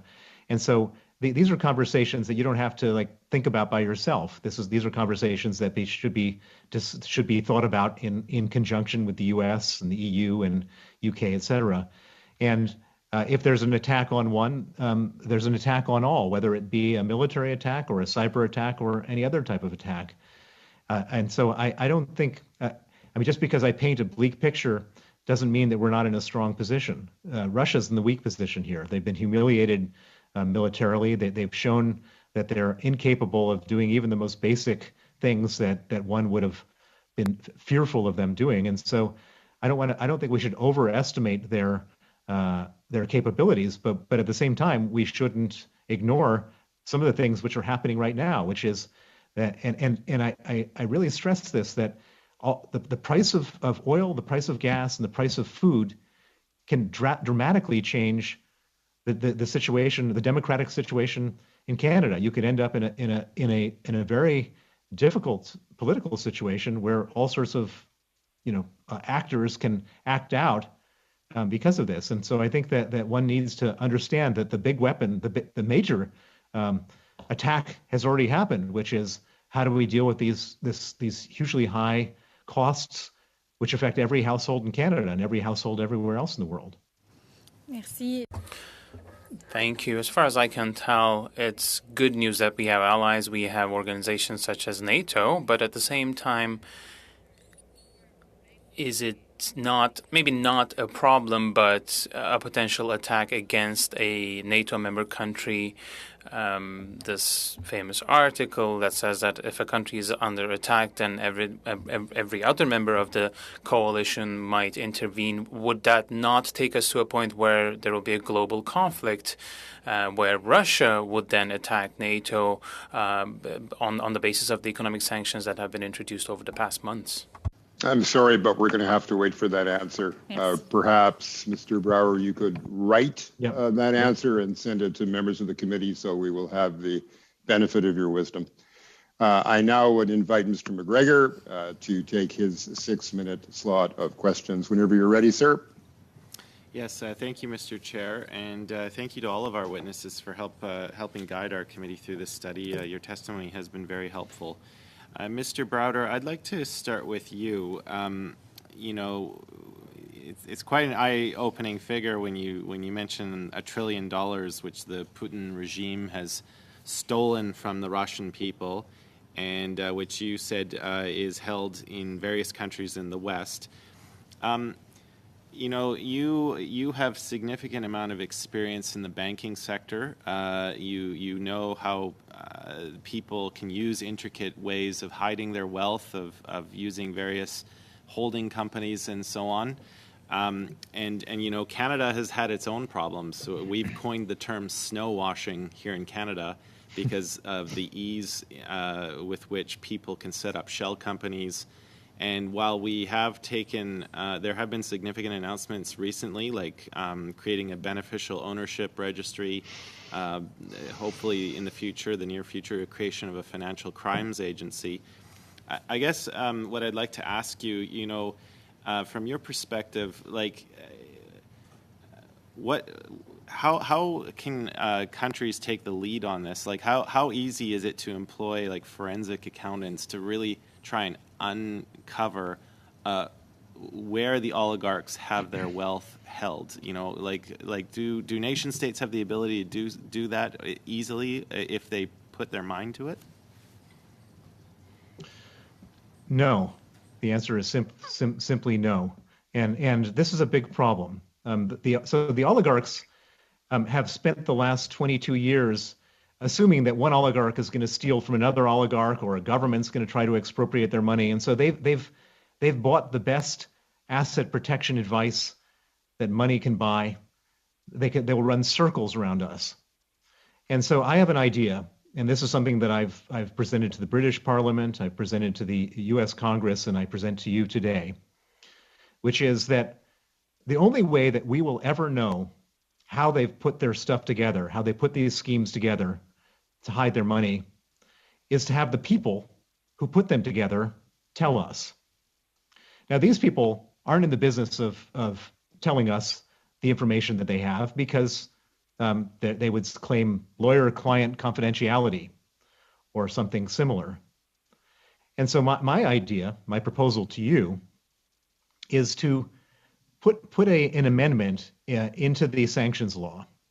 And that amendment should be very simple, which says that any professional service firm, whether it be a law firm, a banker, an accountant, or any other firm, who's provided information, advice, or consultation on the holding and structuring of assets of a person who's been sanctioned by the Canadian government, is under a duty of law and under penalty of law to come forward and explain the information that they have on that oligarch, that person, that sanctioned individual, so that the government then is effectively taking these individuals who structured these things and turning them into whistleblowers by law. And yes, and really putting the pressure on them. You, sir, have you know, you've detailed quite well your fight with Mr. Putin, and you know, I appreciate your words on how quickly the West has come together at putting this sanction package together. From your contacts and from the intelligence that you have gathered, you know, the open source intelligence, I guess I want to know just, you know, how are the sanctions starting to take effect in Russian society? Because we know that since the collapse of the Soviet Union, the standard of living in Russian society, particularly in the big cities like Moscow, it has increased. And I think many Russians, there's a growing middle class. They have become used to material wealth. Do you have any knowledge on how the sanctions and cutting them off from, you know, Western imports, the ability to travel, the ability to spend their money overseas, is that starting to have an effect? Yeah. So when we talk about sanctions, there is a whole range of sanctions, and we've been focusing on the oligarch sanctions, but But I think the most relevant sanctions have been the sanctions, the what I call self-imposed sanctions, which are the Western businesses that have all left Russia. Most self-respecting Western businesses have divested, in the same way as Western businesses did so in South Africa to protest apartheid. This has been a much more accelerated divestiture, and so if you're a Russian, an average Russian, you can't use your credit cards anymore. You can't subscribe to Netflix. You can't go on a flight to any country other than Turkey, Israel, Turkey, Israel, or the United Arab Emirates.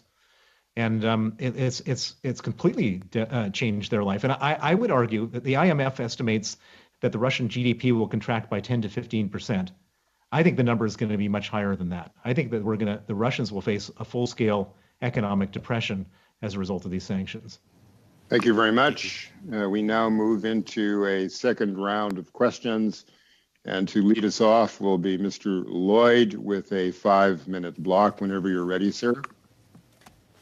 I was told that it would be Mr. Stewart leading off. Okay, thank you. Whomever you want. It says Thank Mr. you. Lloyd in my notes. If Mr. Stewart wants to take it away, go ahead. Okay, thank you, Mr. Chair. My questions are for Bill Browder. Thank you so much for being here today. You have a wide range of experience. One of the things I heard you say earlier, you talked about how we're hitting the savings, but not the income. And you also mentioned how the Russian oligarchs don't particularly have any political power inside of their own country. And my question here today, and it's still along the lines of national security in our country, because that is a primary concern of this committee as well. If you think of the Russian oligarchs that we have that are living in our country, we know that there were well over 100, I think you mentioned on the Forbes list, across Britain, United States, and Canada. I want to know how many Russian oligarchs we still have living in our country that have not been sanctioned. I'd like to just have some insight into that number. And I'd also like you to touch on how we can combat the money laundering that Russian oligarchs do to fund Vladimir Putin's regime. Great. So on the oligarch question, as you mentioned, so there's 118 oligarchs who are on the Forbes rich list. 35 of them have been sanctioned, and so a number of these people have not been sanctioned. On top of that, the oligarchs, the way that they conduct their affairs, they hold things in the names of nominees, trustees, and other people. And so, for example, when Roman Abramovich was sanctioned by the UK, they didn't just sanction him. They sanctioned one of his associates, a man named Eugene Spidler. They sanctioned another person who worked with him named Eugene Tannenbaum, and one other further person, which caught people in his web more broadly than just him. And so when we look at these oligarchs who have been sanctioned, a lot of them don't have that same situation where their associates have been sanctioned. And so I think it's a very important part of the next step. Everything has happened very quickly, and one has to be, I think, generally I'm very critical of all governments wanting more and more and more, but I have to say that I'm complimentary of all the work that was done and what's been achieved so far by the Canadian government and other governments on the sanctions. But now it's time to up the game, to then say, okay, let's now look after the sort of spider web surrounding the oligarchs, so we don't end up just getting part of their financial arrangements and not the whole thing. Now, could you just remind me of the second question really quickly? Because the second part of it, I guess I'm wondering, with the sanctions and the further sanctions that you are requesting, what does this mean for Canadians in terms of potential national security threats to our own citizens? Well, I guess what you don't want to do is being in a situation where these sanctioned individuals continue to conduct business, hold assets, and potentially have access to those assets for the use of Vladimir Putin. And so I think it's quite an important thing that there's no loopholes. Canada doesn't become a loophole type of place where these oligarchs can abuse that. And I think it's really important that, as you say, Canada isn't necessarily a superpower, but it's an important part of the alliance, and Canada should certainly do that. Thank you, Mr. Browder. Mr. Chair, how much time do I have? 49 seconds. Okay. Last question to Jeffrey Mankoff. A considerable amount of your research focuses on the imperial legacies of some countries like Russia and how this influences their current geopolitical outlook in the world. Russia and Canada both share important Arctic borders, and Russia has been quite belligerent in Arctic waters. Is this a result, in your opinion, of imperial legacy, or is it a more recent development in geopolitics? Thank you very much. I don't think there's a simple way to answer that question. I think really it's both. As a former empire, Russia is a country that has never been confined to its borders. It doesn't necessarily consider that its current borders are permanent and legitimate, and in that sense has been an expansionary power. I think the focus on the Arctic in particular is more recent, though. Thank you very much. I would now invite Mr. Zuberi to take his 5-minute slots. Whenever you're ready, Mr. Zuberi. Thank you, Mr. Chair, and thanks to the witnesses for being here today. I'd like to start off with Mr. Mendez. I've perused your biography, and essentially, I'm aware that you have been an advisor to the United Nations, and there's a nexus here with what we're talking about with respect to the domestic aspect of what Canada is doing, but also internationally. We know that Russia and other countries hold Security Council seats. How do you suggest that we, as a nation, work with the international community to constrain Russia so that the impacts of this conflict are not felt here on domestic soil? And we know many of the impacts, such as increases in gas prices, et cetera. If you can comment briefly on that, please.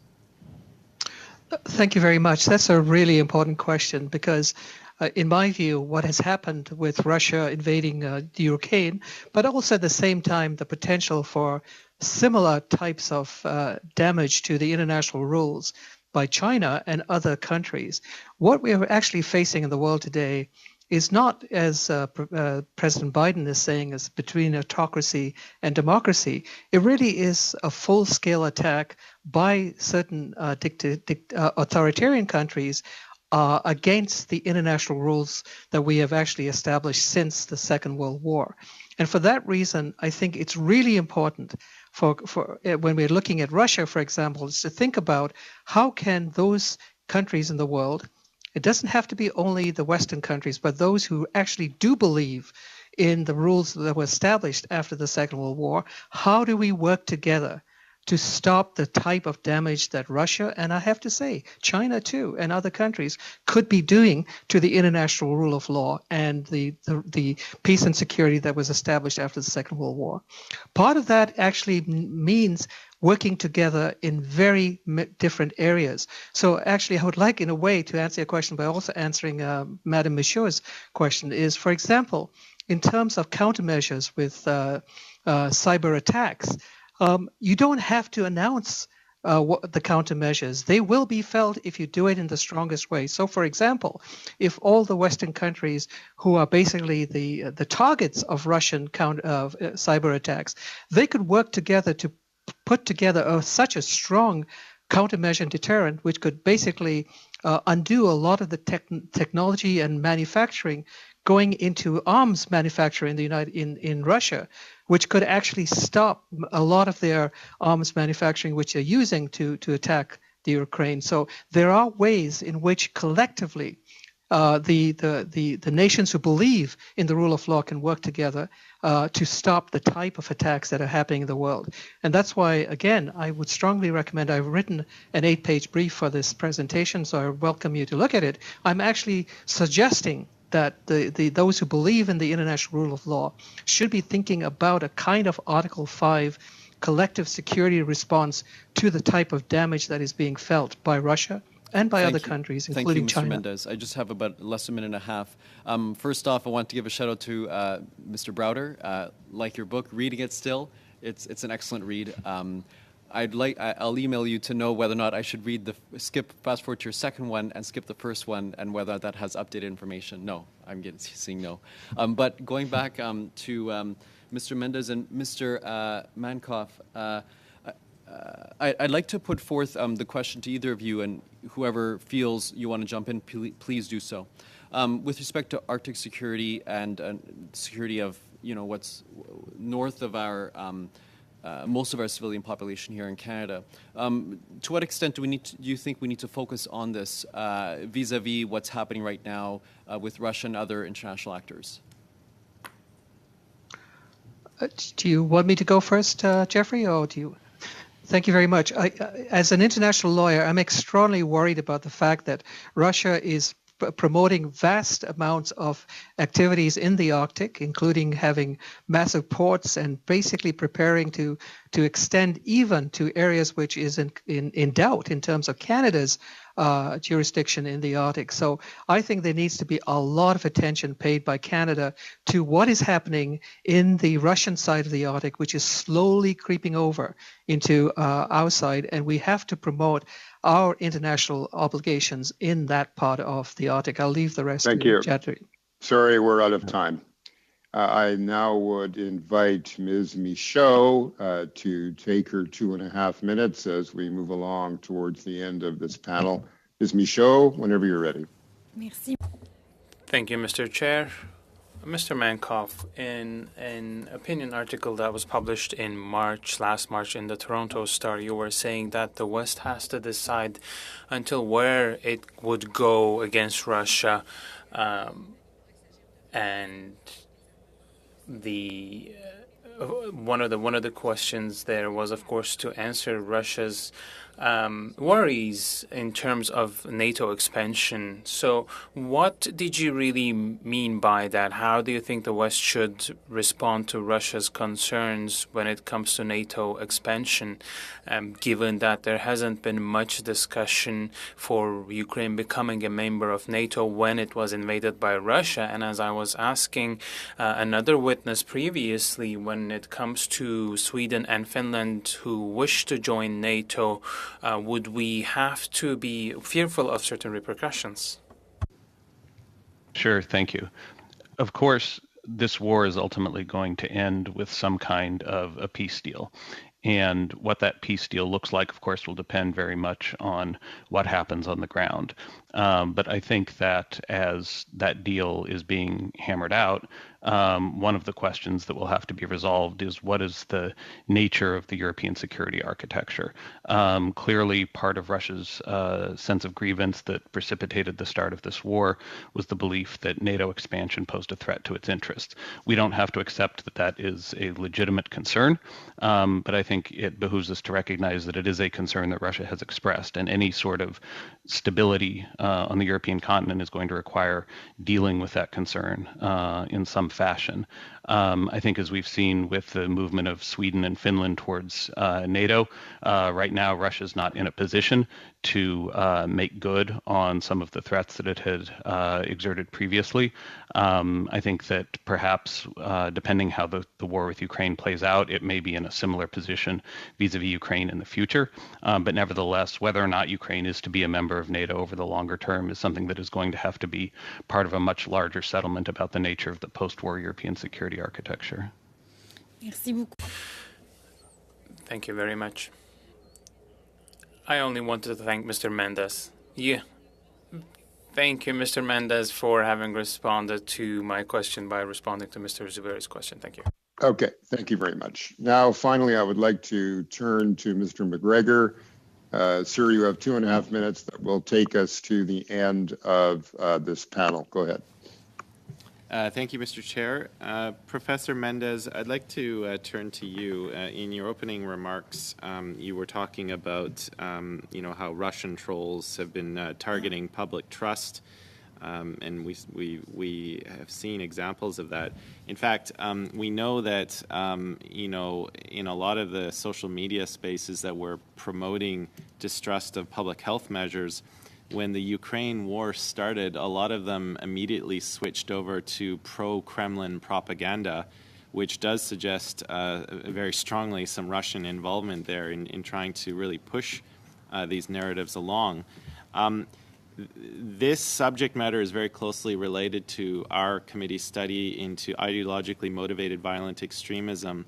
And I think one of the struggles we've had as a committee is trying to find that line where we are respecting charter rights of freedom of expression, but also holding social media companies accountable for their content.